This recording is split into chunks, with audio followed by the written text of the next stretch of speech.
बात देश की सियासत की हो या बात बिहार की सियासत की, नीतीश कुमार को जब जब कमजोर समझा गया है, नीतीश को जब जब कमजोर आंका गया है, नीतीश को जब भी अकेला समझा गया है, परिस्थितियां इस तरीके से बन जाती है कि नीतीश कुमार ही केंद्र बिंदु बन जाते हैं। नीतीश को जितना कमजोर करने की कोशिश की जाती है, नीतीश उतने ही मजबूती के साथ उभर कर सामने आते हैं।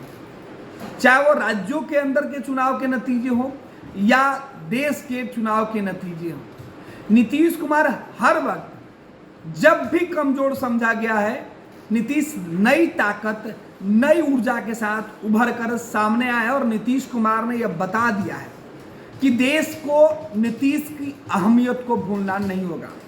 आखिर नीतीश क्यों इतने मूल्यवान हो जाते हैं, आखिर नीतीश कुमार इतने जो है वो भरोसेमंद क्यों होने लगते हैं, नीतीश की जरूरत उनके विरोधियों को क्यों होने लगती है। नीतीश कुमार जब लालू प्रसाद यादव से अलग हुए, तब लालू प्रसाद यादव चुनाव जीते तो नीतीश कुमार बुरी तरीके से शिकस्त खा गए। लालू यादव को यह लगा कि नीतीश सब बिल्कुल कमजोर हो चुके हैं, लेकिन 2005 में नतीजे बदले और नीतीश सबसे ताकतवर बनकर उभरे।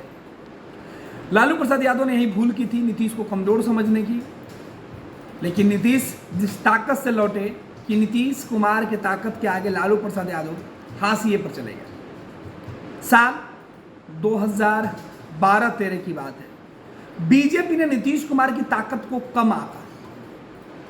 भाजपा जैसे नीतीश को कमजोर करने की कोशिश कर रही थी, नीतीश ने बीजेपी का साथ छोड़ दिया और हालात ये हुए कि 2014 में नीतीश कुमार जहां कमजोर पड़े, बीजेपी को उम्मीद थी कि 2015 में वो भारी मतों से बिहार में सरकार बना लेंगे, लेकिन नीतीश वापस लौटे और अपने साथ नई ऊर्जा के साथ राष्ट्रीय जनता दल को लेकर आए। नीतीश को उस वक्त बीजेपी ने कमजोर समझा था। देश के सियासत में नीतीश को ठिकाने लगाने की बातें की जा रही थी, लेकिन नीतीश कुमार जिस ताकत के साथ सामने आए कि बीजेपी बेचैन हो गई और 2017 में बीजेपी को आखिरकार नीतीश के सामने सरेंडर करना पड़ा और फिर 2017 में नीतीश कुमार राजद को छोड़कर बीजेपी में चले गए। अब राष्ट्रीय जनता दल को लग रहा था कि नीतीश कुमार 2020 में किसी काम के नहीं है। नीतीश कुमार की सीटें जब घट गई चुनाव के नतीजों में, तो बीजेपी को फिर से लगने लगा कि नीतीश कुमार किसी काम के नहीं रह गए। चिराग पासवान को लगने लगा कि उन्होंने नीतीश कुमार को डैमेज कर दिया और नीतीश कुमार का कद घटाने की कोशिश की जाने लगी। नीतीश कुमार की जो ताकत थी उसे बीजेपी ने छीनना शुरू कर दिया। पार्टी तोड़ने के साथ साथ नीतीश को कमजोर करने की दिशा में हर वो कदम उठाए जाने लगे। नीतीश को सबसे कमजोर समझने वाले लोग बड़ी भूल कर बैठे और यही चूक उनके लिए नुकसानदेह रहा। नीतीश ने साल 2022 में बीजेपी के साथ गठबंधन तोड़ के राष्ट्रीय जनता दल के साथ सरकार बना दी और जब सरकार बनी तो राजद के लोगों ने नीतीश को कमजोर समझना शुरू कर दिया।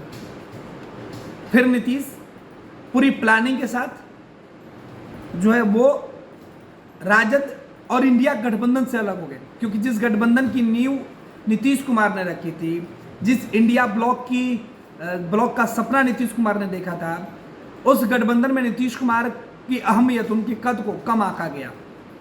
2024 के चुनाव के पहले नीतीश कुमार ने जिस गठबंधन की शुरुआत की थी, उसी गठबंधन से नीतीश कुमार को बाहर जाना पड़ा। नतीजे क्या निकले?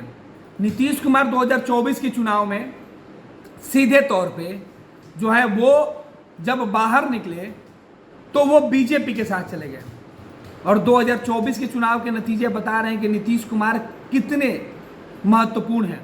आज नीतीश कुमार के बगैर सियासत में बीजेपी प्रधानमंत्री नरेंद्र मोदी की जो जीत है वो फीकी लग रही है।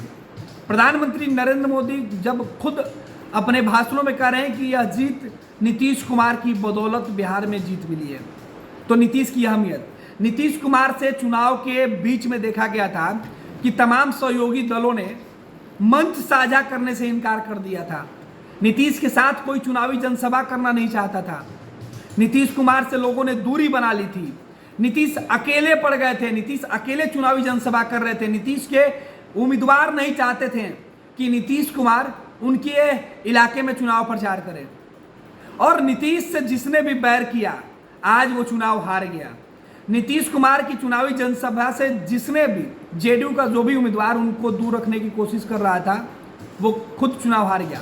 और नीतीश जिन जगहों पर चुनावी जनसभा कर रहे थे वहाँ जनता दल यूनाइटेड का परफॉर्मेंस बेहतर रहा और चुनाव नीतीश जीत गए। चुनाव के नतीजे सामने आए तो बीजेपी नीतीश से बिहार में पिछड़ गई, नीतीश से बीजेपी पिछड़ गई। सबसे बड़ी पार्टी होते हुए भी बीजेपी पिछड़ गई नीतीश कुमार से, और नीतीश का कद यहीं बढ़ गया। एक बार फिर से नीतीश का कद बढ़ा तो सोशल मीडिया पर इस बात के चर्चे होने लगे कि नीतीश कुमार चाहे तो एक गठबंधन की सरकार बिगाड़ सकते हैं और दूसरे गठबंधन की सरकार बना सकते हैं, क्योंकि नीतीश कुमार पहले से बीजेपी के साथ गठबंधन में थे। और अब नीतीश को लेकर इंडिया गठबंधन के लोग जो 2024 के चुनाव के पहले नीतीश कुमार को तवज्जो नहीं दे रहे थे, नीतीश कुमार की बातों को अनसुना कर रहे थे, वो नीतीश कुमार से अपील कर रहे हैं कि नीतीश जी आप हमारे साथ आइए, हमारे साथ गठबंधन में आइए, आपका इंतजार हम कर रहे हैं, जो भूल चुकी है उसे माफ कर दीजिए। नीतीश को कमजोर समझने वाली कांग्रेस, राहुल गांधी आज नीतीश के पैरों के गिरे हुए दिखाई पड़ रही है, नीतीश के सामने नतमस्तक दिखाई पड़ रही है। नीतीश फिर से नई ताकत, नई ऊर्जा के साथ उभर कर सामने आए हैं। जो बीजेपी नीतीश कुमार को 2024 के चुनाव में चुनाव प्रचार करते हुए नहीं देखना चाह रही थी नरेंद्र मोदी के साथ, वही नरेंद्र मोदी नीतीश कुमार का गुणगान कर रहे हैं। ये नीतीश की ताकत है, ये नीतीश कुमार की जो ऊर्जा है। नीतीश को जो लोग भी खत्म करने की कोशिश करते हैं वो खुद खत्म हो जाते हैं और नीतीश को वापस उसी नई ऊर्जा के साथ उनका स्वागत करना पड़ता है। कांग्रेस नीतीश को खत्म मान रही थी, वापस आई। राष्ट्रीय जनता दल नीतीश कुमार को खत्म मान रही थी, वापस आई। बीजेपी नीतीश को खत्म करने पर तुली थी और आज नीतीश कुमार के रहमो कर्मों पर सरकार बनाने की बातें कर रही है। और नीतीश कुमार अगर आज स्विंग करते हैं, नीतीश कुमार का मूड चेंज होता है, नीतीश कुमार रास्ता बदलते हैं, तो फिर इंडिया गठबंधन के सरकार बनाने के आसार बढ़ जाएंगे। और इस उम्मीद में इंडिया गठबंधन के तमाम नेता नीतीश कुमार पर जो नजरें टिकाए हुए हैं, नीतीश कुमार से अपील कर रहे हैं कि नीतीश आज आप हमारे साथ आइए। आज देश भर में दोनों गठबंधन की प्रमुख बैठक है। कांग्रेस की बैठक, इंडिया गठबंधन की बैठक जहां पे हो रही है, वहां पर इंडिया गठबंधन यानी कांग्रेस के नेता, कार्यकर्ता और दूसरे पार्टी जो इंडिया गठबंधन में शामिल है वो कह रहे हैं कि नीतीश कुमार आप आइए, आपका स्वागत हम कर रहे हैं। इधर बीजेपी के तमाम जो नेता है पलक पावड़ी बिछाकर नीतीश का इंतजार कर रहे हैं। नीतीश का मन कहीं डोल नहीं जाए, नीतीश कुमार का ईमान कहीं डोल ना जाए, लिहाजा बीजेपी और एनडीए गठबंधन के तमाम नेता नीतीश कुमार के पास पहुंचे हुए हैं, नीतीश को संग लेकर जाने की तैयारी कर रहे हैं। नीतीश के साथ पूरा बीजेपी का कुनबा होगा, एनडीए गठबंधन का कुनबा उनके साथ दिल्ली जाएगा कि नीतीश कुमार रास्ते में कोई जो है वो मन ना बदल ले। दिल्ली नीतीश जब उतरेंगे तो सबसे ज्यादा आओ भगत एनडीए खेमे में नीतीश की होगी, तो इंडिया गठबंधन में सबसे ज्यादा बेसब्री से इंतजार भी नीतीश का ही हो रहा है। ये नीतीश है, तभी तो कहा जाता है नीतीश को जब जब कमजोर किया गया है, नीतीश को जब जब कमजोर समझा गया है, नीतीश को जब जब हाशिए पर भेजने की कोशिश की गई है, नीतीश 2 गुना ताकत शक्ति इकट्ठा करके सबको चौंकाते रहे हैं। और आज बिहार और नीतीश कुमार देश में सत्ता बनाने वाले लोगों की जरूरत नहीं, बल्कि नीतीश कुमार मजबूरी बन गए हैं। बीजेपी के लिए नीतीश कुमार और बिहार जो है देश में अगर केंद्र में सत्ता चलानी है तो उनकी आवश्यकता ही नहीं है, बल्कि उनकी सबसे बड़ी कमजोरी के तौर पर नीतीश कुमार दिखाई पड़ रहे हैं दोनों गठबंधन के लिए। अगर नीतीश ने जो है मन बदल लिया, आंखें बंद कर ली, अंतरात्मा को जगा लिया, तो नरेंद्र मोदी को झटका लग सकता है। और राहुल गांधी और कांग्रेस की तरफ अगर भरोसा जता लिया नीतीश कुमार ने, तो राहुल की नैया पार लग सकती है। एक नीतीश जब जब कमजोर समझा गया, नई ताकत, नई ऊर्जा के साथ निकलकर सामने आए और चौंकाने वाले रिजल्ट देते रहे। 26 वर्षों में 17,000 से अधिक डॉक्टर बना चुका बिहार एवं झारखंड के छात्रों एवं अभिभावकों के बीच सर्वाधिक विश्वसनीय एवं लोकप्रिय संस्थान गोल, नेशंस लीडिंग इंस्टीट्यूट। हमारा विश्वास गोल के साथ।